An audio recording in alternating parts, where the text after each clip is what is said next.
Piece TV Bangla, মানবতা সমাধান। Oh, you who believe, give charity for the pleasure of Allah, the pleasure of Allah. Oh, you who believe, read the Quran every night of Ramadan, night of Ramadan. Welcome, O Ramadan. It is Ramadan. It is Ramadan.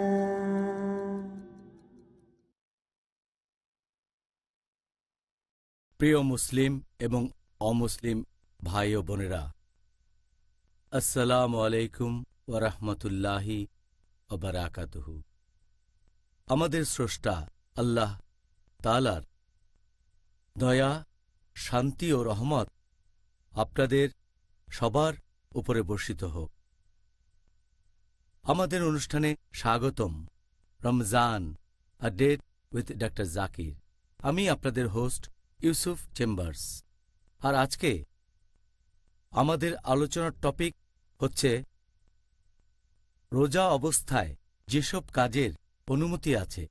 Doctor Zakir, আসসালামু আলাইকুম রহমতুল্লাহি ওয়া বারাকাতুহু। ওয়ালাইকুম আসসালাম রহমতুল্লাহ বারাকাতুহু। আপনি কেমন আছেন? আলহামদুলিল্লাহ, আল্লাহর রহমতে ভালো। মাশাআল্লাহ। আজকের টপিক, এটা নিয়ে আমাদের মুসলিম সম্প্রদায়ের অনেকের মধ্যেই কিছু ভুল ধারণা আছে। বিশেষ করে আমি যে দেশ থেকে এসেছি, অনেকেই এই সময় এমন কিছু কাজ থেকে বিরত থাকে।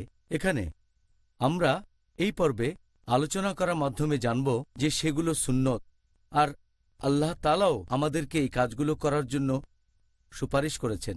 তাহলে আসুন সেরকম একটা প্রশ্ন দিয়ে আমরা আজকের পর্বটা শুরু করি। সেটা হচ্ছে গোসল করার প্রসঙ্গে। গোসল, অনেক সময় আমরা গোসল করি আমাদের শরীরকে ঠান্ডা করার জন্য, যদি বেশি গরম পড়ে। আবার অনেক সময় সহবাসের পর নাপাক অবস্থা দূর করার জন্য। এখন আমাদের গোসল করার অনুমতি আছে রোজা রাখা অবস্থায়?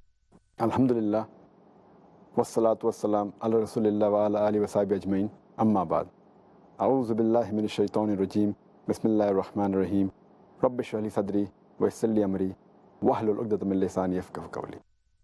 আপনি যদি বলেন গোসল করার কথা, গোসল করা এটা হতে পারে ধর্মীয় ফরজ গোসল করা যদি আপনার শরীর অপবিত্র থাকে স্ত্রী সহবাসের পর, অথবা হতে পারে শরীর পরিষ্কার করার জন্য, শরীরের ময়লা আর ঘাম পরিষ্কারের জন্য, অথবা অনেকে গোসল করে কারণ তার পিপাসা লেগেছে অথবা গরম লাগছে। এখন কারণ যাই হোক না কেন, যদি সে কোনো পানি না খেয়ে ফেলে সেক্ষেত্রে তার রোজা ভেঙে যাবে না। তাহলে রোজা রেখে গোসলের অনুমতি আছে। আর অনেক হাদিসই আমাদের বলছে যে এটার অনুমতি আছে। এটা উল্লেখ করা হয়েছে সেই বুখারীতে, খণ্ড নম্বর 3, বুক অব ফাস্টিং, হাদিস নাম্বার 1926, যে আয়েশা রাদিয়াল্লাহু আনহা তিনি বলেছেন যে আমাদের নবী ঘুম থেকে উঠলেন, তিনি রাতে সহবাস করেছিলেন, তখন তিনি জানাবা অবস্থায় ছিলেন, তিনি রোজাও ছিলেন। প্রথমে গোসল করলেন, তারপর রোজা থেকে গেলেন। তাহলে এখানে গোসলটা ফরজ, কারণ তিনি স্ত্রী সহবাস করেছেন, সেজন্য গোসল আবশ্যিক অর্থাৎ ফরজ। এছাড়াও এটার উল্লেখ আছে সূরা আবু দাউদ, খণ্ড নম্বর 2, বুক অব ফাস্টিং, হাদিস নাম্বার 2359। হযরত আবু বকর রাদিয়াল্লাহু আনহু তিনি বলেছেন যে তিনি এক লোককে বলতে শুনেছেন যে নবী যখন আল আরজে গিয়েছিলেন তখন রোজা ছিলেন তিনি, এবং নিজের মাথায় পানি ঢাললেন, কারণ তৃষ্ণার্ত ছিলেন অথবা খুব গরম লাগছিল। তাহলে আপনার পিপাসা পেলে অথবা গরম লাগলে মাথায় পানি ঢালতে পারেন, আপনিও গোসল করতে পারেন রোজা থাকা অবস্থায়। এছাড়াও আরেকটা হাদিসে আছে সহিহ বুখারীতে, খণ্ড নম্বর 3, বুক অব ফাস্টিং, অধ্যায় নম্বর 25, ইবনে ওমর রাদিয়াল্লাহু আনহু তিনি পোশাক পানিতে ভিজিয়ে নিয়ে তারপর পড়লেন। এই একই অধ্যায়ে সহিহ বুখারী খণ্ড নম্বর 3 বুক অব ফাস্টিং অধ্যায় নম্বর 25 বলা হয়েছে যে আনাস রাদিয়াল্লাহু আনহু তিনি বলেছেন যে রোজা থাকা অবস্থায় তিনি এক গামলা পানিতে বসে থাকতেন। তাহলে এই হাদিসগুলো আমাদের বলছে যে গোসল করা, মাথার উপর পানি ঢালা, হোক সেটা ধর্মীয় কারণে, হোক সেটা ফরজ, অথবা হোক সেটা মুবাহ, হয়তো আপনার খুব গরম লাগছে, অথবা নিজেকে নোংরা লাগছে, অথবা পিপাসায় লেগেছে, রোজা থাকা অবস্থায় গোসলের অনুমতি আছে, তবে যেন গোসলের সময় আপনারা পানি খেয়ে না ফেলেন। ইংল্যান্ডে তার কয়েক বছর পর রমজান পড়বে গরমকালে, আর আশা করি পরবর্তীতে আমরা গরমকালে রোজা পালনের ব্যাপারেও বিস্তারিত আলোচনা করব। পরের প্রশ্ন, ধরেন কোনো লোক তার নিজের মুখের লালা সেটা যদি সে গিলে ফেলে রোজা থাকা অবস্থায়, এই কাজের কি অনুমতি আছে? যদি মুখের লালা গিলে ফেলার কথা বলতে হয়, এটা একটা নর্মাল ব্যাপার, ন্যাচারাল কাজ। বর্তমানের সায়েন্স আমাদের বলে যে প্রতিদিন আমাদের জিভে প্রায় কয়েক লিটার লালা উৎপন্ন হয়ে থাকে, আর এটা নর্মাল, ন্যাচারাল যে মানুষ তার লালা গিলে ফেলবে, ভেতরে চলে যাবে, এটাকে অ্যাভয়েড করা যায় না। আল্লাহ পবিত্র কোরআনে বলেছেন সূরা বাকারা অধ্যায় নম্বর 2 আয়াত নম্বর 185 বলা হয়েছে যে তোমরা রোজা রাখবে পবিত্র রমজান মাসে, অসুস্থ থাকলে, ভ্রমণ করলে সেটা পরে রাখতে হবে। তারপরে বলা হয়েছে আল্লাহ সুবহানাহু ওয়া তাআলা এটা তোমাদের জন্য সহজ করে দিতে চান, তোমাদের কঠিন অবস্থায় ফেলতে চান না। পবিত্র কোরআনে সূরা হজ অধ্যায় নম্বর 22 আয়াত নম্বর 78 আল্লাহ সুবহানাহু ওয়া তাআলা দ্বীনের ব্যাপারে তোমাদের উপর কঠোরতা আরোপ করেননি। এখন লালা গিলে ফেলা তো যেহেতু একটা নর্মাল কাজ, আর আমি জানি রোজার সময় অনেকেই থুথু ফেলে, আমার অনেক বন্ধুও মনে করে যে লালা গিলে ফেলা হারাম, এজন্য থুথু ফেলে। চিন্তা করেন, সারাদিন যদি এই কাজটাই করেন, নামাজও ঠিকমতো আদায় করতে পারবেন না, কারণ নামাজ পড়তে তো কয়েক মিনিট সময় লাগে, আর এই সময় মুখে লালা জমা হয়ে যাবে। এখন কি থুথু ফেলায় মনোযোগ দেবেন নাকি আল্লাহ সুবহানাহু ওয়া তাআলার কাজে? যদি তখন কোরআন পড়েন তখন তো বাইরে থুথু ফেলতে হবে সব সময়। কিছু লোককে আমি জানি যারা সব সময় একটা পাত্র সাথে রাখে, সেই পাত্রে থুতু ফেলে, তারা নিয়মটা জানে না। তাহলে কেউ যদি মুখের লালা গিলে ফেলে, নর্মাল লালা যেটা সবসময় মুখে থাকে, এটাকে কোনোভাবেই অ্যাভয়েড করা যায় না। একইভাবে যদি কারো নাকে মুখে ধুলা যায়, ধরেন সে কোনো শহরে গেছে যেটা খুবই নোংরা, নাকে মুখে ধুলা, তখন জোরে শ্বাস নিলেন, কিছু ধুলা গেল ফুসফুসে বা অন্য কোথাও, এই সবেরই অনুমতি আছে, কারণ এগুলো সবই নর্মাল কাজ, আর এতে করে রোজা ভেঙে যায় না। পানি দিয়ে মুখ আর নাক পরিষ্কার করার অনুমতি কি আছে? অনেকে হয়তো মুখের ভেতর পানি নিয়ে কুলি করছে, এটা করছে হয়তো অজুর সময়, এই কাজের কি অনুমতি আছে?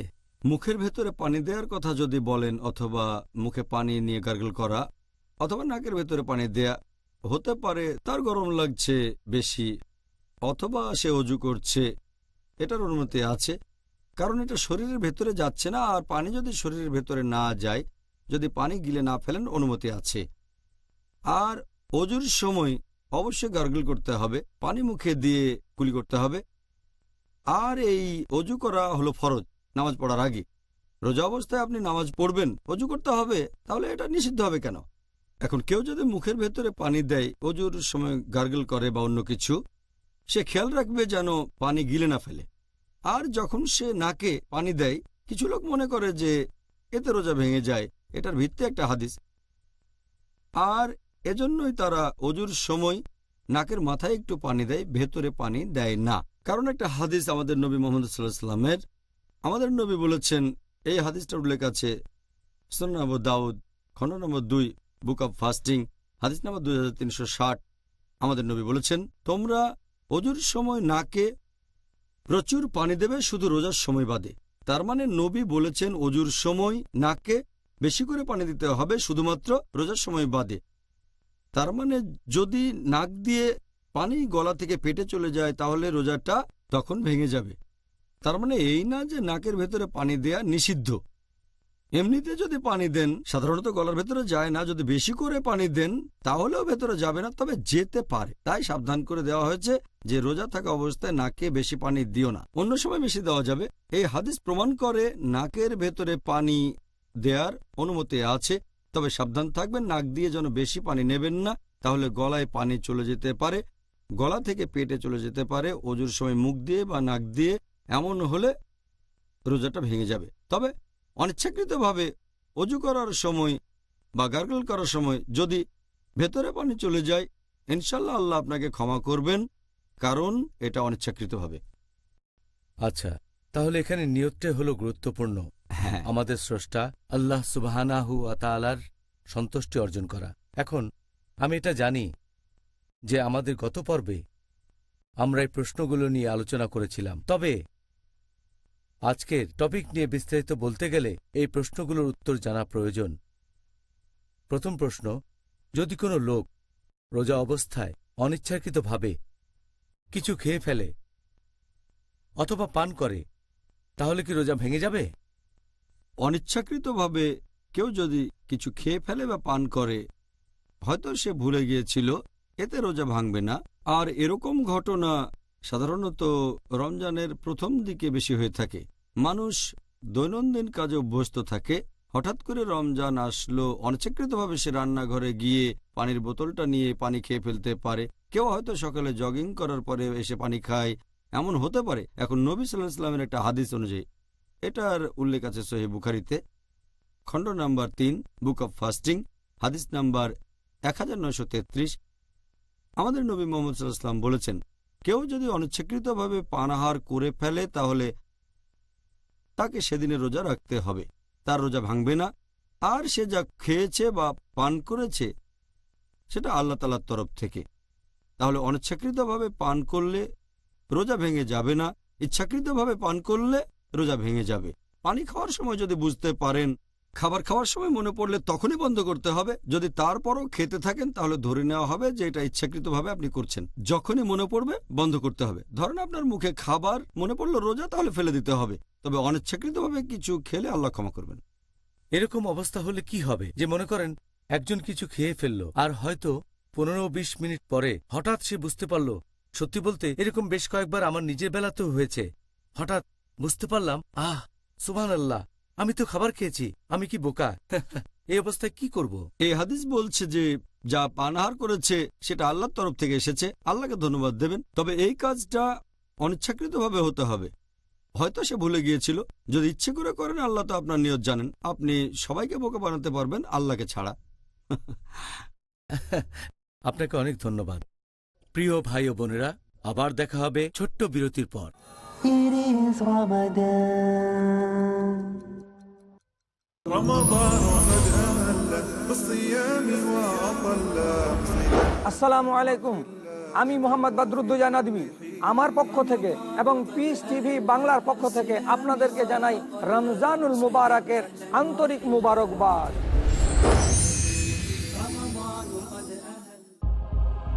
ইলম, বিদ্যে। কোরআনের বিদ্যা হচ্ছে মূল বিদ্যা। ইসলামের অপর নাম হলো জানা, আর এর বিরোধী নিয়ম নীতির নাম হলো জাহেলিয়াত, না জানা। নিশ্চয় শিক্ষিত মানুষই আল্লাহকে ভয় করে। যে বিদ্যা না হক হক বুঝে না, সত্য মিথ্যা বুঝে না, সেটা মূলত বিদ্যা নয়। যে বিদ্যা আল্লাহর সত্তাকে খুঁজে বের করতে পারে, যে বিদ্যা জাহান্নামকে ভয় করতে পারে, মূলত সেটাই বিদ্যা। আসুন জ্ঞান অর্জনের মাধ্যমে জান্নাতের কাছাকাছি যাই। দেখুন ফাজাইলে আমল, প্রতি রবিবার সন্ধ্যা 5:30 বাংলাদেশে ও সন্ধ্যা 5টায় ভারতে, পিস টিভি বাংলায়।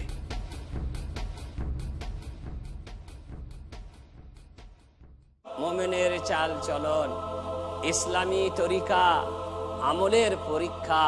আমি মোহাম্মদ হাশিম মাদানী, শেখ হাশিম মাদানী। আর আপনারা দেখছেন পিস টিভি বাংলা। কেন জীবনের সফলতার জন্য দরকার ইসলামী তরিকার জানার জন্য দেখুন ইসলামী নৈতিকতা। দেখুন আদব, প্রতি বৃহস্পতিবার সন্ধ্যা 5:30 বাংলাদেশে ও সন্ধ্যা 5টায় ভারতে, পিস টিভি বাংলায়। It is Ramadan. আমাদের এই অনুষ্ঠানে স্বাগতম Ramzan a date with doctor Zakir. আমি আপনাদের হোস্ট ইউসুফ চেম্বার্স। আর আজকে আলোচনার টপিক রোজা অবস্থায় যেসব কাজের অনুমতি আছে। ডক্টর জাকির, মনে করেন একজন লোকের খুব বমি বমি ভাব আসছে, তারপর সে বমি করল রোজা রাখা অবস্থায়, এতে কি তার রোজা ভেঙে যাবে, নাকি এখানে সে বমি হয়ে যাওয়ার পরে এই রোজাটাই পালন করতে পারবে? বমি করার ব্যাপারটা ইচ্ছাকৃত হতে পারে, আবার অনিচ্ছাকৃতও হতে পারে। আমাদের নবী মোহাম্মদ সাল্লাল্লাহু আলাইহি সাল্লাম বলেছেন, এটা একটা সহিহ হাদিস, তিরমিজিতে এটার উল্লেখ আছে, বুক অব ফাস্টিং হাদিস নাম্বার 720। আমাদের প্রিয় নবী বলেছেন যে যদি কেউ অনিচ্ছাকৃতভাবে বমি করে সে তার রোজাটা পালন করবে, তার রোজা ভাঙবে না। কিন্তু কেউ যদি ইচ্ছাকৃতভাবে বমি করে, যদি কোনো লোক ইচ্ছে করে বমি করে, তাহলে তার রোজা ভেঙে যাবে। এই রোজা তাকে পরে অন্য সময় রাখতে হবে। এই হাদিস আবারও বলছে সুনান আবু দাউদ খণ্ড নম্বর 2 বুক অব ফাস্টিং হাদিস নম্বর 2374।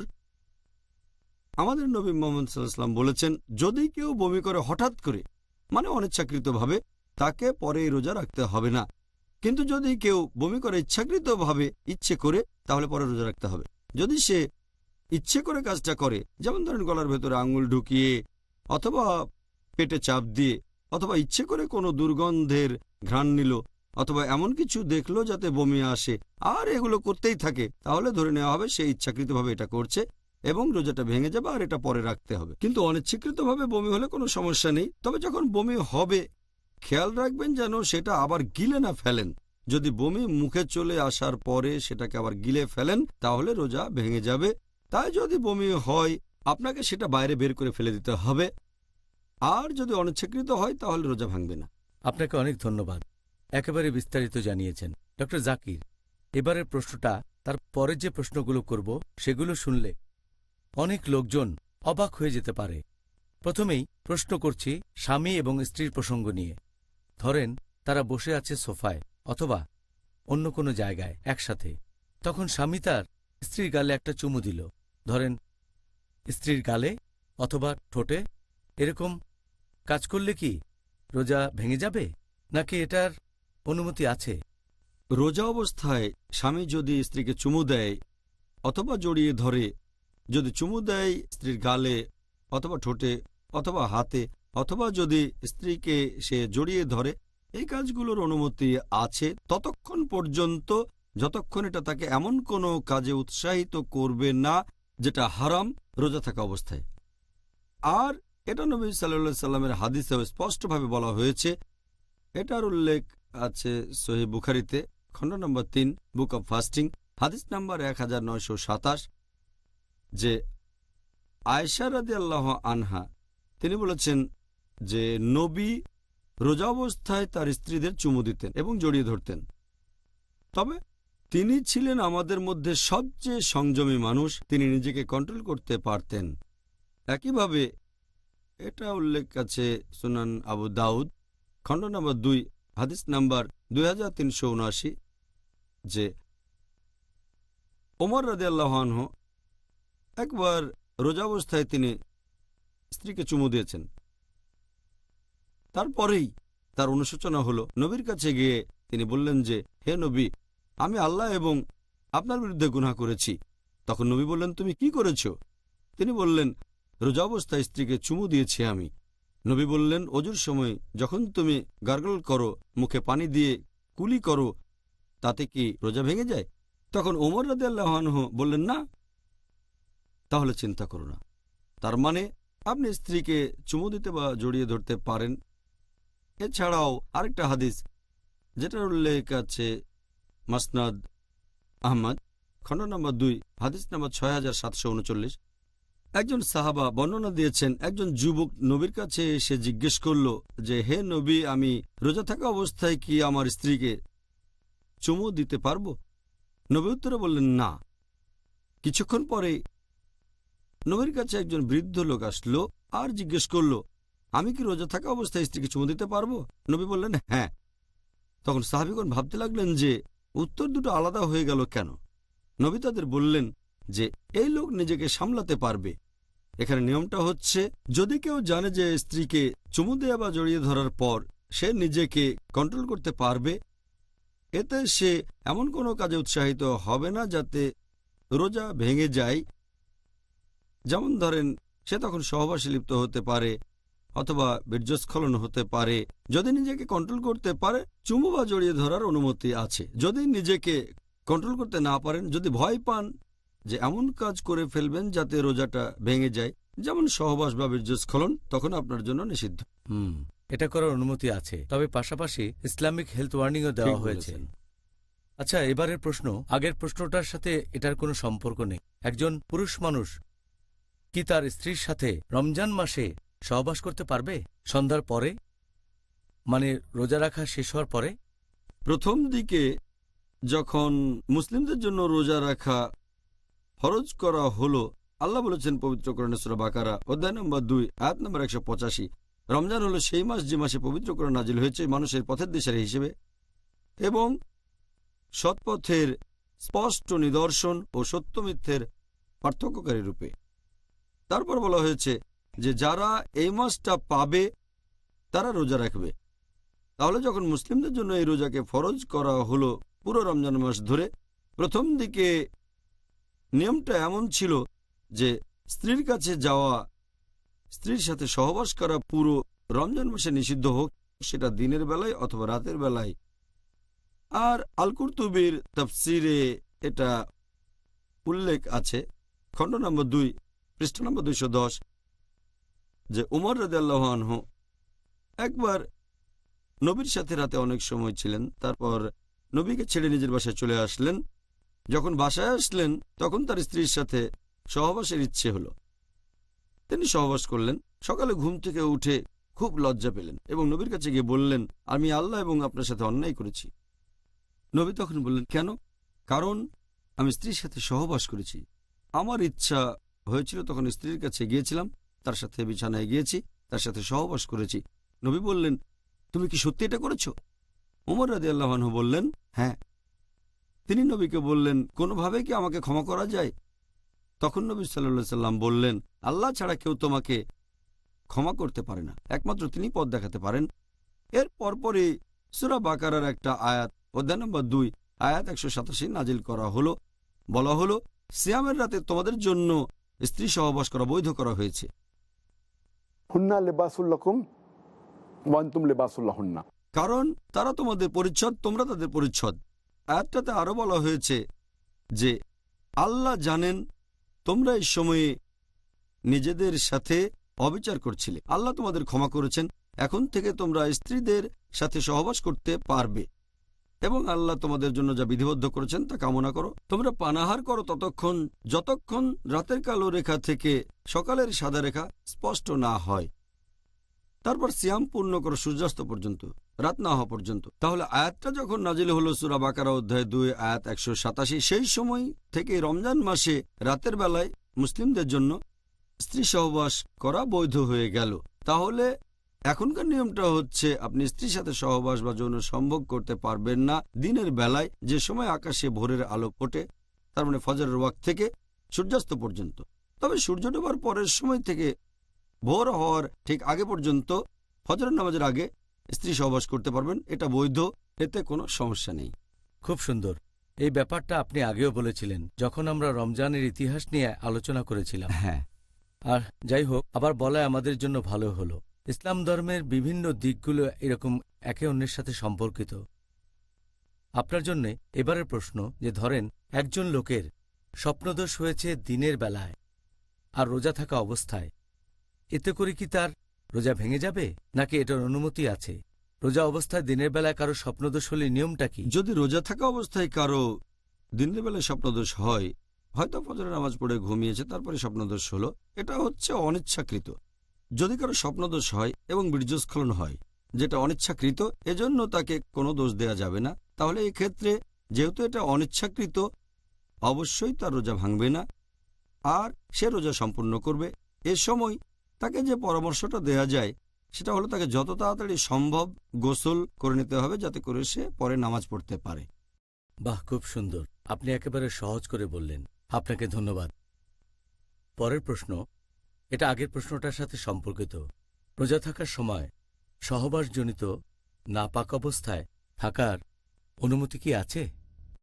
একজন মানুষ সহবাসজনিত নাপাক অবস্থায় থাকতে পারে কি না এটা ডিপেন্ড করে যদি এ সময়ে রোজা ভাঙার মতো কোনো কাজ সে না করে। যেমন ধরেন, এটা আছে আমাদের নবী সাল্লাল্লাহু আলাইহি ওয়াসাল্লামের একটা হাদিসে বলা হয়েছে, সহিহ মুসলিমে খণ্ড নম্বর 2 হাদিস নম্বর 2453।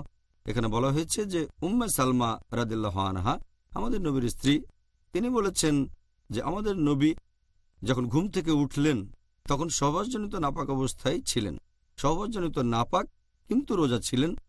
তারপর তিনি গোসল করলেন এবং রোজাও রাখলেন। এছাড়া এই একই রকম কথা আছে সহিহ বুখারীতে খণ্ড নম্বর 3 বুক অব ফাস্টিং হাদিস নাম্বার 1925। এই হাদিসও বর্ণনা দিয়েছেন নবীর স্ত্রী উম্মে সালমা রাদিয়াল্লাহু আনহা এবং হযরত আয়েশা রাদিয়াল্লাহু আনহা। তারা দুজনে নবীর স্ত্রী। তারা বলেছেন যে নবী যখন সকালে ঘুম থেকে উঠতেন, যখন তিনি সহবাসের কারণে নাপাক থাকতেন, কারণ আগের রাতে তিনি স্ত্রীর সাথে সহবাস করেছেন, এটা স্বপ্নদোষের কারণে হয়নি, কিন্তু তিনি সকালে গোসল করে রোজা রাখতেন। এই রোজা তিনি কখনোই পরে রাখতেন না। এটাই প্রমাণ করে যে জানাবা অবস্থায় থাকা সহবাসজনিত অপবিত্রতা, সহবাসজনিত নাপাক, এতে রোজা ভেঙে যায় না। যদি এই সময়কার স্বপ্নদোষ হয় তাহলেও তার রোজা ভাঙবে না। শুধু একটা ব্যাপার খেয়াল রাখতে হবে, এই অবস্থায় যত তাড়াতাড়ি সম্ভব গোসল করে নিতে হবে। যদি সকালে ঘুম ভাঙে ভোর হওয়ার পরে, আর যদি সহবাসজনিত অপবিত্রতা থাকে তখন তাড়াতাড়ি গোসল করে নিতে হবে যাতে করে ফজরের নামাজটা আদায় করা যায়। অথবা ফজরের নামাজের পরে ঘুমালো, তারপর স্বপ্নদোষ হলো, তখন সে অপবিত্র হয়ে গেল। এই অবস্থায় তাকে দুপুরের আগে গোসল করে নিতে হবে যাতে করে জোহরের নামাজটা পড়া যায় ফরজ গোসল করার পরে। আচ্ছা, আশা করি দর্শকদের কাছেও এই বিষয়টা পরিষ্কার হয়েছে। আর একইভাবে যদি রজস্রাব হয় কোনো মহিলার, কারো রজস্রাব হলে এবং রজস্রাব যদি ফজরের ঠিক আগে বন্ধ হয়ে যায়, সে যদি দেরি করে গোসল করে হয়তো তখন ভোর হয়ে গেছে, আর যদি গোসল করে ফজরের নামাজের ঠিক আগে, এতেও কোনো সমস্যা নেই। খুব সুন্দর, আপনাকে অনেক ধন্যবাদ। প্রিয় ভাই ও বোনেরা, আবার দেখা হবে ছোট্ট বিরতির পর। It is Ramadan.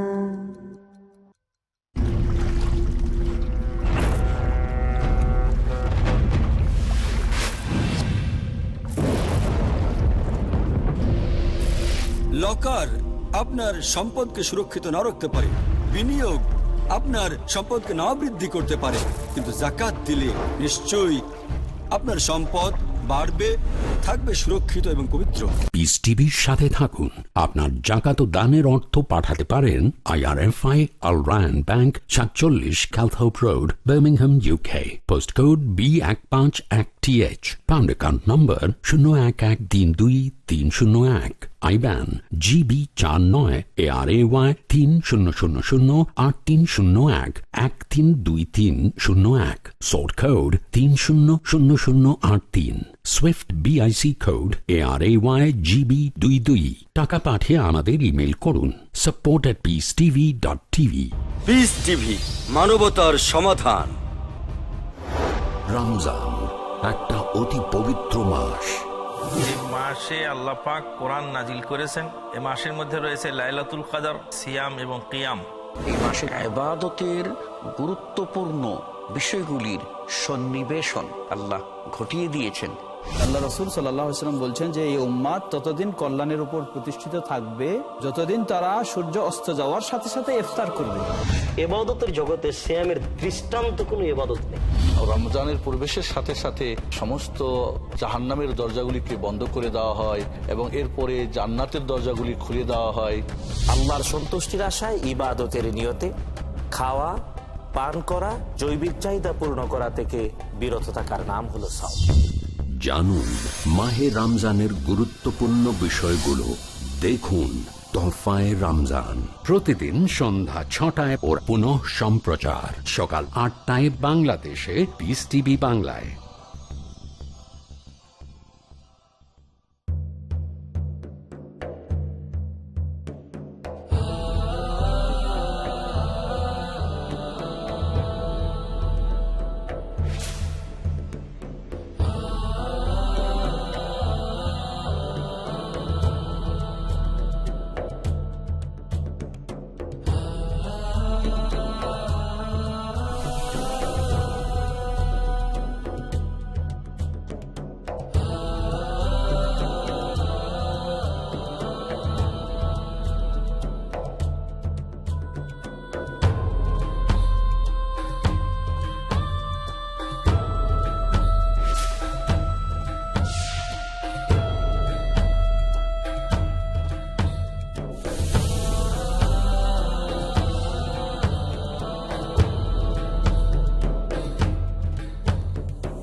বাংলা, মানবতা সমাধান।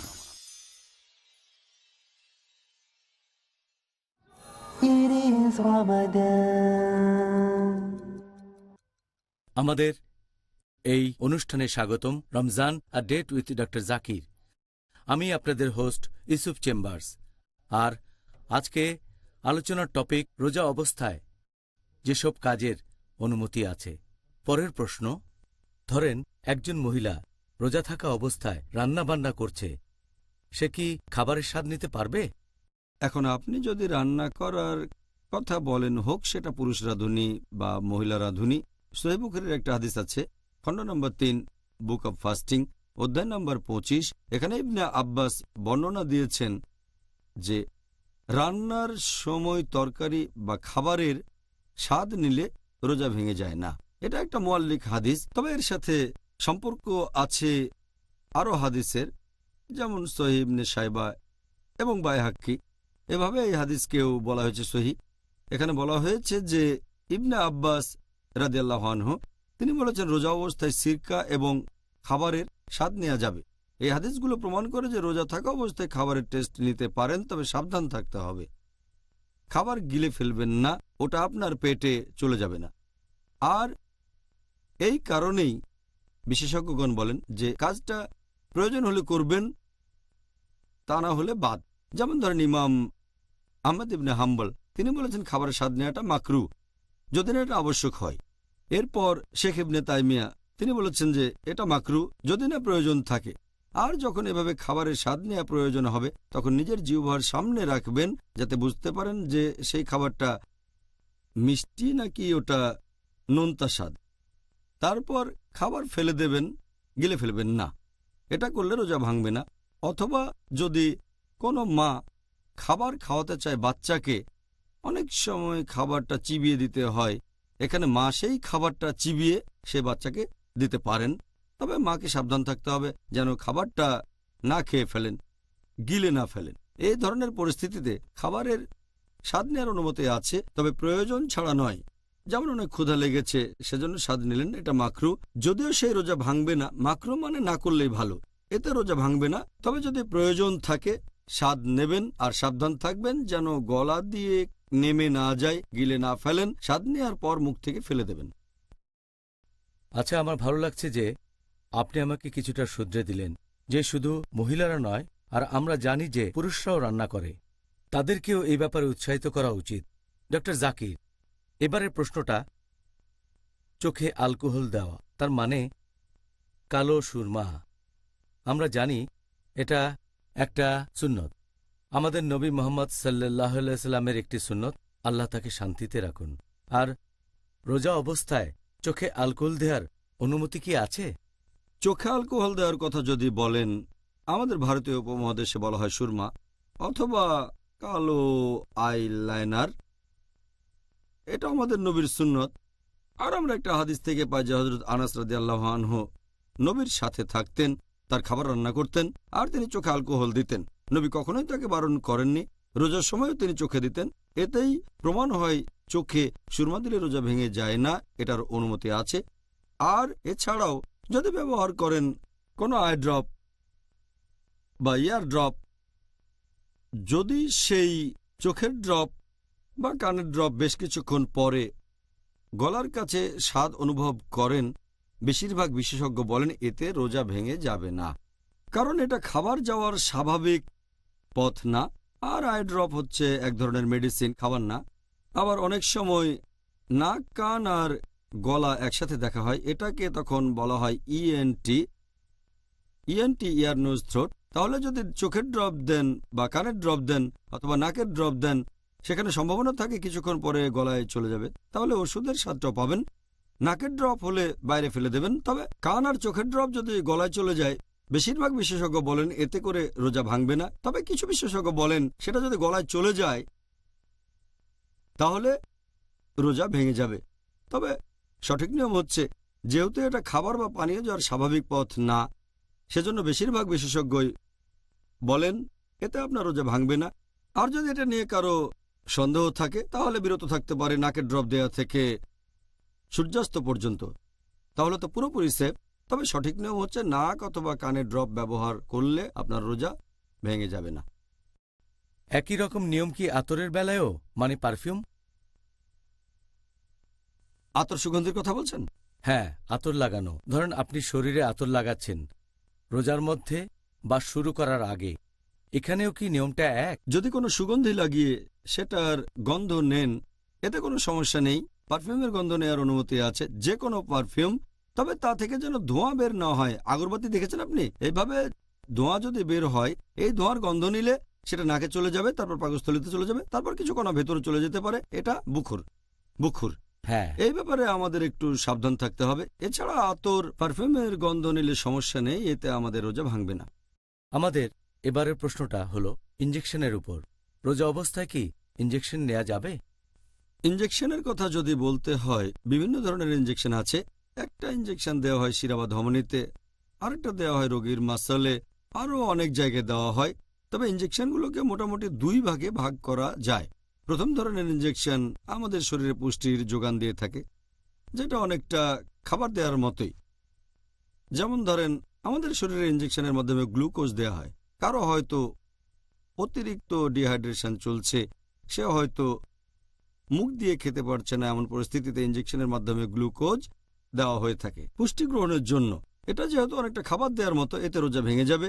কিন্তু এটা যদি পুষ্টি গ্রহণ না হয়, শুধু মেডিকেল চিকিৎসা হয়, যেমন ইনসুলিন, তাতে পুষ্টি গ্রহণের কথাই আসছে না। অথবা হতে পারে পেনিসিলিন। এই ধরনের মেডিকেল চিকিৎসা শরীরে কোনো পুষ্টির যোগান দেয় না।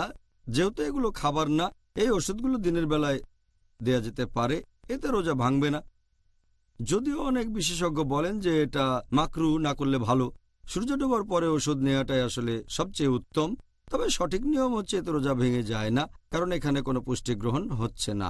আচ্ছা, মেডিকেল চিকিৎসা নেয়ার ব্যাপারে ধরেন কেউ রোজা আছে, সে সময় নাকের ড্রপ, বিভিন্ন রকমের ট্যাবলেট যেটা রাখা হয় জিভের নিচে, অথবা হয় মেডিকেল তদন্ত যেখানে শরীরের ভেতরে বিভিন্ন ধরনের জিনিস প্রবেশ করানো হয়, রোজা থাকা অবস্থায় কি এগুলোর অনুমতি আছে? বর্তমানে অনেক পদ্ধতিতে চিকিৎসা করা হয়। শুধুমাত্র বিভিন্ন পদ্ধতির কথা বলে একটা লেকচার দেয়া যায়, যেহেতু সময় কম তাই বলতে পারছি না। শুধু কয়েকটা পদ্ধতি নিয়ে আলোচনা করছি। যদি আপনি এমন কিছু ট্যাবলেটের কথা বলেন যেগুলো দেওয়া হয়ে থাকে এনজাইনার জন্য, হার্টের সমস্যা থাকলে এটা খাবেন। এই ট্যাবলেট রাখা হয় রোগীর জিহ্বার নিচে, এটা গিলে খেয়ে ফেলতে হয় না।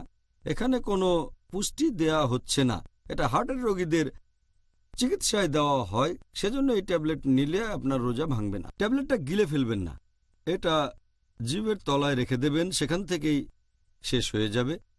যদি নাকের ড্রপ ব্যবহার করেন, সেই ওষুধ যদি গলা দিয়ে পেটের ভেতরে না যায় তাহলে অনুমতি আছে। যদি কানের ভেতরে ড্রপ দেন তাহলে অনুমতি আছে, আগে বলেছি। এছাড়াও যদি কানে ইনজেকশন দেন সেটার অনুমতি আছে।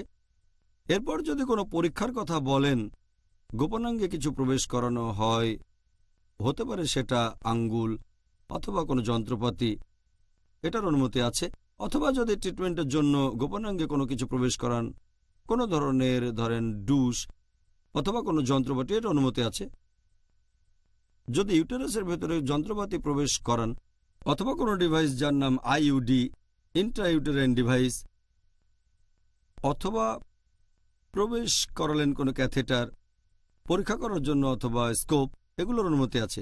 এছাড়া যদি ইউরিনারি ট্র্যাকে প্রবেশ করান কোনো ক্যাথেটার অথবা কোনো ইনজেকশন দিলেন কোনো পরীক্ষা করার জন্য, তাতে রোজা ভাঙবে না। একইভাবে আগেও বলেছি, যদি কোনো ইনজেকশন নেন, হোক সেটা শিরা বা ধমনীতে অথবা মাসলে, যদি শরীরে কোনো রকম পুষ্টির যোগান না দেয়, শরীরে যদি পুষ্টি না যায়, যদি খাবারের কাজ না করে, অনুমতি আছে। যদি খাবারের কাজ করে তাহলে রোজা ভেঙে যাবে। এরপরে যদি শরীর থেকে সামান্য রক্ত নেন টেস্টের জন্য, এতে আপনার রোজা ভাঙবে না। আর যদি কোনো রকম ক্রিম মাখেন, হয়তো সেটা কোনো লোশন অথবা অয়েন্টমেন্ট স্কিনে লাগালেন, সেটা স্কিনের সাথে মিশে গেল, এরকম হলেও আপনার রোজা ভাঙবে না, এটা করার অনুমতি আছে।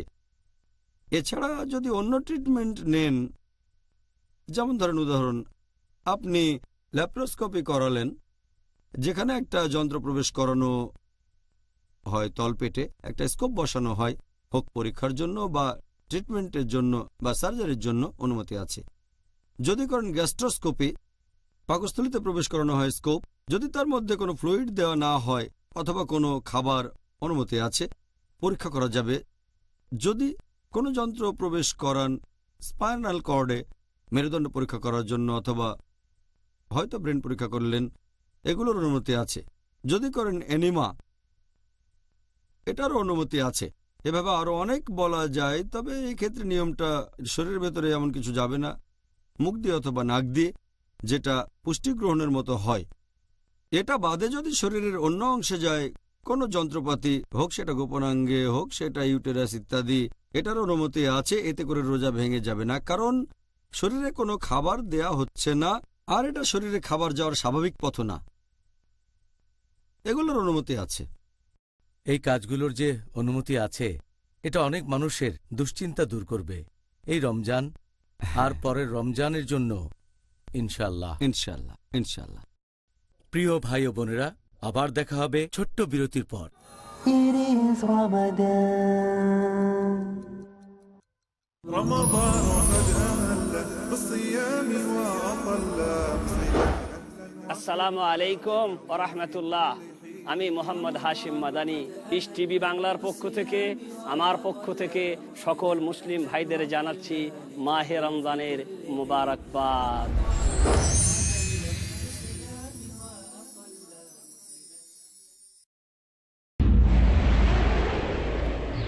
ডক্টর জাকিরের আন্তরিক বার্তা।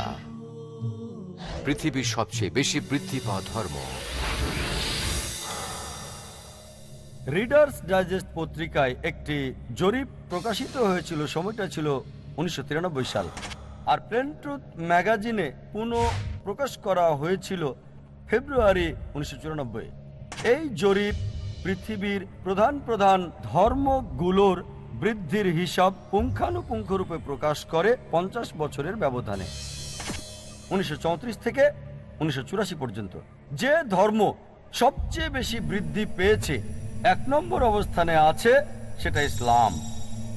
ইসলাম ধর্ম বৃদ্ধি পেয়েছে 235%, খ্রিস্টান ধর্ম কেবল 47%। কোন যুদ্ধ সংঘটিত হয়েছিল 1934 সাল থেকে 1984 সালের মধ্যে, যেখানে হাজার হাজার মানুষ ইসলাম ধর্ম গ্রহণ করেছে? কোন তরবারি ব্যবহার হয়েছিল? সর্বশেষ জরিপ অনুযায়ী আমেরিকায় সবচেয়ে বেশি বৃদ্ধি পাওয়া ধর্ম হচ্ছে ইসলাম। ইউরোপের সবচেয়ে বেশি বৃদ্ধি পাওয়া ধর্ম হচ্ছে ইসলাম। পৃথিবীতে সবচেয়ে বেশি বৃদ্ধি পাওয়া ধর্ম হচ্ছে ইসলাম। কোন তরবারি হাজার হাজার আমেরিকানদের ইসলাম গ্রহণ করতে বাধ্য করেছে? হাজার হাজার ইউরোপিয়ানদের ইসলাম গ্রহণ করতে বাধ্য করেছে। লক্ষ লক্ষ মানুষকে পৃথিবীতে ইসলাম গ্রহণ করতে বাধ্য করেছে। কোন তরবারি? এটা ইসলামের তরবারি, এটা শান্তির তরবারি। এই তরবারি সত্য এবং জ্ঞানের, যাতে আছে মানব জাতির সকল সমস্যার সমাধান। পিস টিভি বাংলা, মানবতার সমাধান। হে মুমিনগণ, আল্লাহকে ভয় করো। হালাল হারাম একমাত্র আল্লাহ পাক করতে পারেন। তোমাদের জন্য মৃত জীবের মাংস ও সোয়ার অবৈধ করা হয়েছে। বিড়ি, তামাক, জর্দা, সিগারেট, গুড় এগুলো হারাম খাদ্য। হে ঈমানদারগণ, তোমরা হেদায়েতের পথে থাকলে কেউ পথভ্রষ্ট করতে পারবে না। জ্ঞানের মূল উৎস হচ্ছে আল্লাহর ওহী। তিনি পূর্ব পশ্চিমের মালিক, তিনি ছাড়া কোনো মাবুদ নেই। আল্লাহ যে আইন নাজিল করেছেন তার বিপরীতে কেউ যদি আইন প্রণয়ন করে তো তারা কাফের। হারাম মাল নিয়ে যদি কেউ হজ করে বা মসজিদ বানায়, তা কি বৈধ হবে? জানতে হলে দেখুন ইসলামের শ্রেষ্ঠত্ব, পরবর্তী অনুষ্ঠান পিস টিভি বাংলায়। It is Ramadan. আমাদের এই অনুষ্ঠানে স্বাগতম, Ramzan a date with doctor Zakir. আমি আপনাদের হোস্ট ইউসুফ চেম্বার্স। আর আজকে আলোচনার টপিক রোজা অবস্থায় যেসব কাজের অনুমতি আছে। ডক্টর জাকির, কারো মনে কোনো রকম সন্দেহ দেখা দিলে কি করতে হবে? ধরেন রোজা থাকা অবস্থায় তার মনে কিছু বিষয় নিয়ে সন্দেহ বা দ্বিধাদ্বন্দ্ব দেখা দিল, তখন সে কি করবে? সন্দেহ দেখা দিলে তখন এ ব্যাপারে নিয়মটা কি? যদি কারো মনে কোনো রকম সন্দেহ দেখা দেয় যে সে যেটা করছে সেই কাজের হয়তো অনুমতি নেই, অথবা যদি তার সন্দেহ থাকে যে এতে রোজা ভেঙে যাবে, সবচেয়ে ভালো হয় সেই কাজ থেকে বিরত থাকা। যদি সন্দেহ থাকে, সবচেয়ে ভালো সেই কাজ থেকে সংযত থাকা। হতে পারে সেই কাজটা হয়তো নিষিদ্ধ, যদি সন্দেহ থাকে আর সেটা না করেন কোনো গুনাহ হবে না, তাই সংযত থাকে সবচেয়ে ভালো। তবে এখানে শিরোনামটা হচ্ছে আল্লাহ পবিত্র কোরআনে বলেছেন সূরা নাহল অধ্যায় নম্বর 16 আয়াত নম্বর 43, এছাড়াও সূরা আম্বিয়া অধ্যায় নম্বর 21 আয়াত 7, ফাসআলু আহল যিকরি ইন কুনতুম লা তা'লামুন। যদি তোমরা না জানো তাহলে জ্ঞানীদেরকে জিজ্ঞেস করো। যে লোক জানে তাকে জিজ্ঞেস করেন, কোনো বিশেষজ্ঞকে, তিনি আপনাকে বলবেন যে এটার অনুমতি আছে কিনা। এটাই সবচেয়ে ভালো। তবে কাউকে না পেলে যদি সন্দেহ থাকে তাহলে বিরত থাকাই সবচেয়ে ভালো। ভালো উপদেশ। এবার ধরেন একজন লোক এমন অবস্থায় পড়ল যে তাকে একরকম বাধ্য করা হচ্ছে তার রোজাটা ভাঙার জন্য, অথবা কেউ হয়তো ভুল করে তার রোজাটা ভেঙে ফেলল। এটার কি অনুমতি আছে যে এরকম অবস্থায় পড়লে সে তার রোজা ভেঙে ফেলতে পারে? এরকম নিয়ম আছে কিনা যে কেউ তার রোজা ভাঙবে, অনুমতি আছে কিনা? কেউ যদি না জেনে বা ভুল করে রোজা ভেঙে ফেলে, আল্লাহ পবিত্র কোরআনে বলেছেন সূরা নাহল অধ্যায় নম্বর 16 আয়াত নম্বর 106 যে কেউ ঈমান আনার পরে যদি সে আল্লাহকে অস্বীকার করে, যদি না তাকে বাধ্য করা হয়, তার মানে জোর করা হলে শিরকও করতে পারেন। যদি আপনার ভেতরে তখনও তাকওয়া থাকে, আল্লাহকে মেনে চলেন, তাহলে এর অনুমতি আছে। কেউ যদি আপনাকে বাধ্য করে কোনো কাজ করতে আর এতে আপনার রোজা ভেঙে যায়, তাহলে আপনি এতে দায়ী থাকবেন না। এখন যদি নিয়ম কানুনের কথা বলতে হয়, আমাদের প্রিয় নবী মুহাম্মদ সাল্লাল্লাহু আলাইহি ওয়াসাল্লাম বলেছেন, এটা আছে ইবনে মাজাহ খণ্ড নাম্বার 3 হাদিস নাম্বার 2043 এবং 2045। নবী বলেছেন যে আল্লাহ সুবহানাহু ওয়া তাআলা আমার উম্মতকে ক্ষমা করে দেবেন যদি তারা ভুল করে অথবা ভুলে যায় বা যেটা তার উপর চাপিয়ে দেওয়া হয়।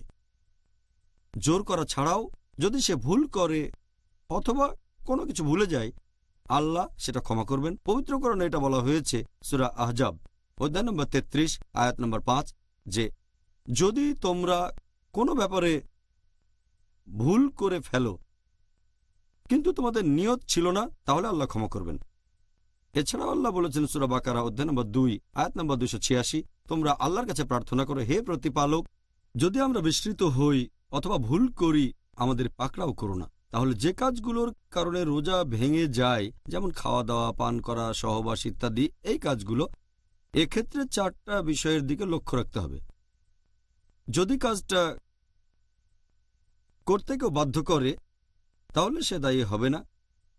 যদি কেউ আপনাকে জোর করে সেজন্য আপনি দায়ী হবেন না, আল্লাহ আপনাকে ক্ষমা করবেন।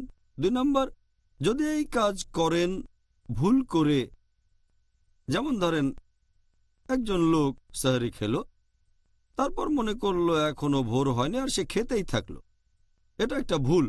যখন সে বুঝলো খাওয়া বন্ধ করলো, এটা সে ভুল করেছে, আল্লাহ ক্ষমা করে দেবেন। অথবা কেউ হয়তো ভুলে গিয়ে একটা কাজ করে ফেললো, যেমন কেউ হয়তো রোজা অবস্থায় অনিচ্ছাকৃতভাবে পানি খেয়ে ফেললো, যদি ভুল করে থাকে তাহলে আল্লাহ ক্ষমা করবেন, সে রোজা রাখতে পারবে। 4র্থ পয়েন্টটা হচ্ছে যদি কেউ না জেনে কোনো কাজ করে, এটা সম্পর্কে জানতোই না, যেমন ধরেন একটা লোক হয়তো জানে না যে ইচ্ছাকৃতভাবে বমি করলে, ইচ্ছে করে বমি করলে রোজাটা ভেঙে যায়, আর তারপর সে হয়তো মুখের ভেতরে আঙ্গুল দিয়ে ইচ্ছে করে বমিটা করে ফেললো, তাহলে সেই কাজটা করলো একেবারে না জেনে। এমন হলে ইনশাল্লাহ আল্লাহ ক্ষমা করবেন। এই 4টা ক্যাটাগরি, কারণ আল্লাহ আমাদের উপর অতিরিক্ত বোঝা চাপাতে চান না। আর নবী বলেছেন যদি তোমরা ভুলে যাও অথবা ভুল করো অথবা যদি তোমাদের বাধ্য করা হয়, এমন হলে ইনশাল্লাহ আল্লাহ ক্ষমা করবেন। এটা আল্লাহ সুবহানাহু ওয়া তাআলার দয়া। সত্যি বলতে ডক্টর জাকির, আমার কাছে এটা পরিষ্কার, আর আশা করি দর্শকের কাছেও পরিষ্কার, যে আল্লাহর দয়া তার শাস্তির চেয়ে অনেক বেশি। আল্লাহু আকবার, সুবহানাল্লাহ।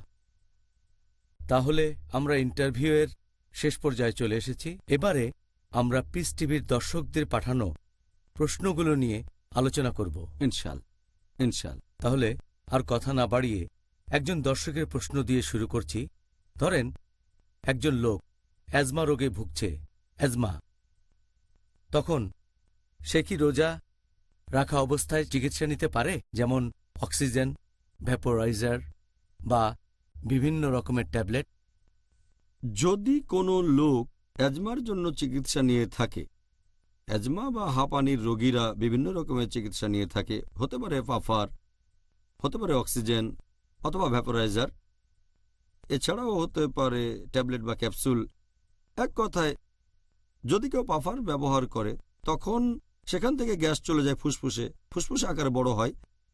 এতে রোজা ভাঙবে না, কারণ এটা তো শুধু গ্যাস ফুসফুসে যাচ্ছে, এটা কোনো খাবার না, আর পাকস্থলী তো যাচ্ছে না, এটা শুধুমাত্র গ্যাস, সেজন্য এতে রোজা ভাঙবে না যদি কেউ পাফার ব্যবহার করে। এরপর যদি অক্সিজেনের কথা বলেন, এটা ফুসফুসের ভেতরে চলে যায় আবার বেরিয়ে আসে, এভাবে ফুসফুসে অক্সিজেন নিলে রোজা ভেঙে যাবে না, রোজা বাতিল হয়ে যাবে না।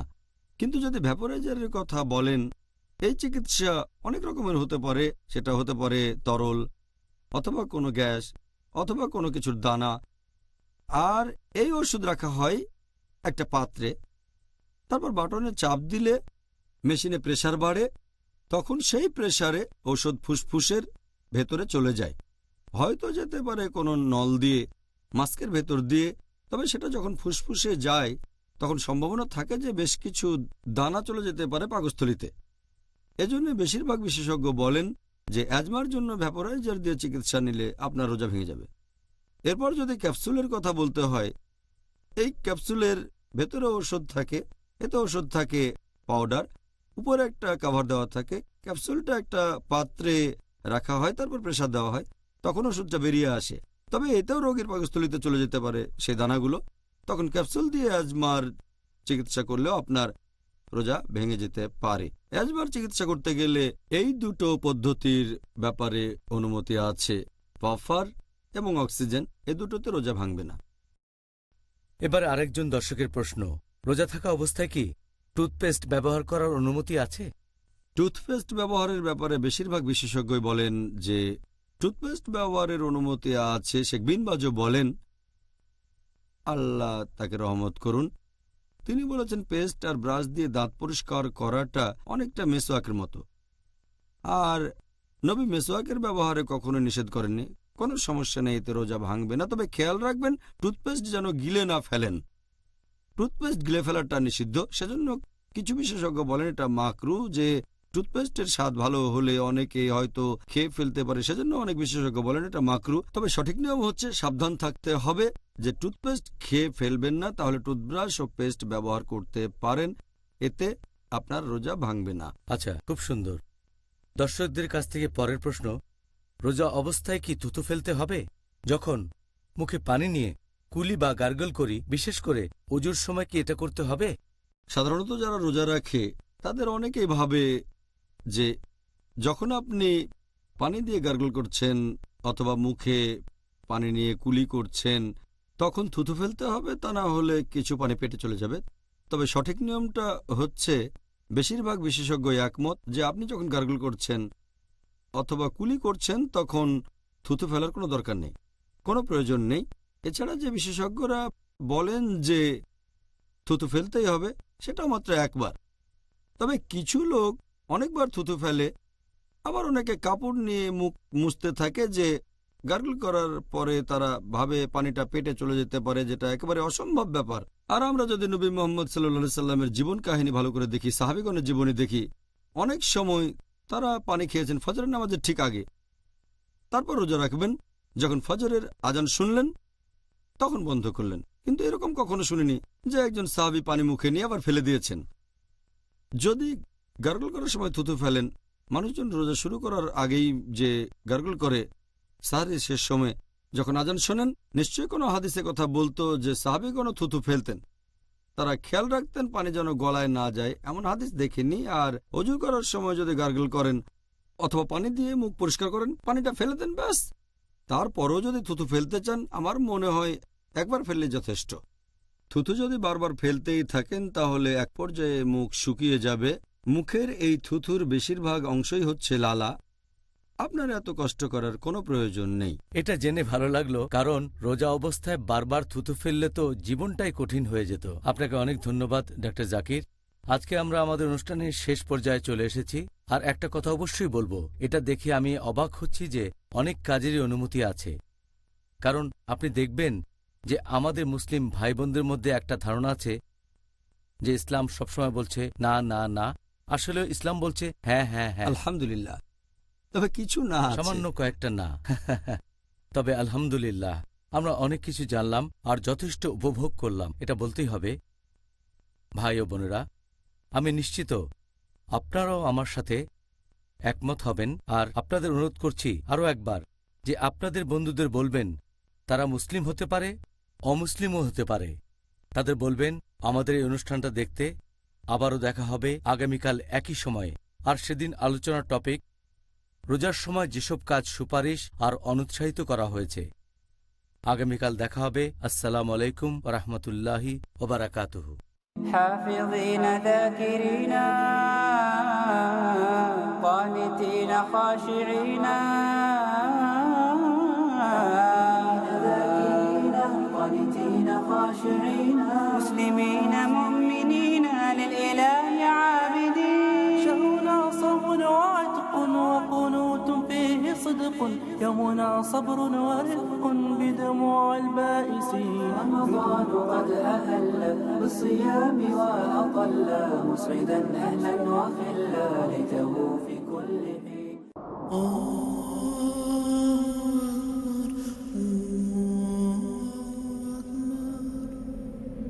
পৃথিবীতে এই অর্থের সঠিক ব্যবহার করা হলে পরকালে এর পরিপূর্ণ প্রতিদান পাওয়া যাবে।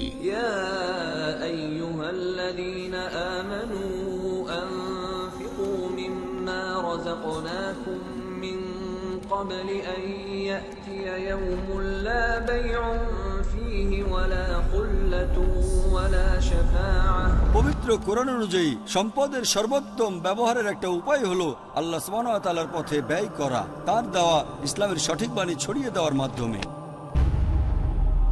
পিস টিভি হলো একটা অলাভজনক ইসলামিক স্যাটেলাইট টেলিভিশন চ্যানেল, যার মূল লক্ষ্য ও উদ্দেশ্য হলো ইসলামের বাণী ছড়িয়ে দেওয়া, ইসলামের সঠিক উপস্থাপনা করা, বিনিয়োগের অত্যন্ত উত্তম ক্ষেত্র আর সম্পদকে পবিত্র করার একটা সোনালী সুযোগ, যা সন্তুষ্ট করবে আল্লাহ সুবহানাহু ওয়া তাআলাকে। পিস টিভির সাথে থাকুন।